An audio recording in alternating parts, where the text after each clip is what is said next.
Et ils vont se régaler avec ça, hein. Là, on peut en nourrir des étourneaux déjà avec tout ça, hein. Les étourneaux, des années qu'Arnaud Van Robey les observe. Ce spécialiste du lin habite depuis toujours à Anscott. Selon lui, l'arrivée en masse des étourneaux sansonnés dans ce coin des Flandres françaises correspond au développement de la culture du maïs. J'ai vu l'évolution. Déjà, on n'avait pas autant de maïs à l'époque. Le maïs est maintenant là pour nourrir les élevages de porcs essentiellement. Et je me rends compte que les étourneaux sont arrivés à peu près en même temps. Donc quand le maïs va être récolté, il va rester des choses au sol. Et c'est ça qu'ils vont venir manger. Ils ont un garde-manger là dans toute la région, hein. À 20 km à la ronde, ils ont tout ce qu'il faut. Le soleil se couche. Sur la place du village, semblable à des nuages en mouvement, les étourneaux commencent leur agrégation. Le mot français tiré du poétique mot anglais, murmuration.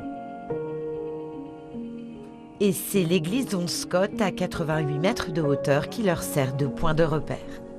Je pense que pour eux, c'est comme un phare. Et après, à Onscott, on a des arbres assez élevés.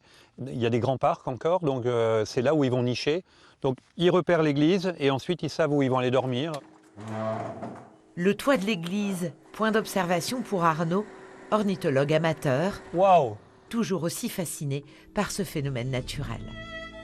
Ces balais aériens sont captivants, hein. Il y a vraiment une vie, une dynamique. Ça me fait un peu penser aux poissons dans certaines mers chaudes où on les voit partir dans tous les sens pour se protéger des prédateurs.